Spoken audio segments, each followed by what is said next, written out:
Production ഹൗസിനെ കുറിച്ച് ധ്യാൻ ശ്രീനിവാസൻ. അച്ഛൻ ശ്രീനിവാസന്റെ പേരിൽ പ്രൊഡക്ഷൻ ഹൗസ് തുടങ്ങുന്ന വിവരം ഏറെ നാളുകൾക്ക് മുമ്പ് നടൻ ധ്യാൻ ശ്രീനിവാസൻ പറഞ്ഞിരുന്നു. അച്ഛനുള്ള കാലത്ത് തന്നെ അച്ഛന്റെ പേരിൽ ഒരു പ്രൊഡക്ഷൻ കമ്പനി തുടങ്ങിയിരുന്നു. ഏപ്രിൽ അച്ഛന്റെ പിറന്നാളിന് ആദ്യ സിനിമ അനൗൺസ് ചെയ്യണമെന്ന പ്ലാനിലായിരുന്നുവെന്നും പറയുകയാണ് ധ്യാൻ ഇപ്പോൾ. അച്ഛനുള്ള കാലത്ത് തന്നെ അച്ഛന്റെ പേരിൽ ഒരു പ്രൊഡക്ഷൻ കമ്പനി തുടങ്ങിയിരുന്നു. ഏപ്രിൽ അച്ഛന്റെ പിറന്നാളിന് ആദ്യ സിനിമ അനൗൺസ് ചെയ്യണമെന്ന പ്ലാനിലായിരുന്നു. അത് അച്ഛനും കൂടെയുള്ള ഒരു സിനിമയായിരുന്നു.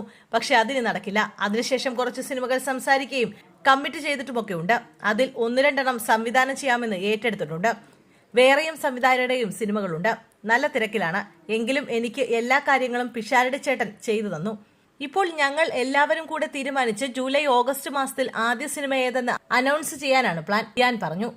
തുടക്കത്തിൽ നമ്മുടെ കൂടെയുള്ള കുറച്ചാളുകളുടെ പ്രൊജക്ട് വെച്ച് തുടങ്ങിയിട്ട് പിന്നീട് പുറമേ നിന്നുള്ള സബ്ജക്റ്റുകൾ ചെയ്യാനാണ് പ്ലാൻ.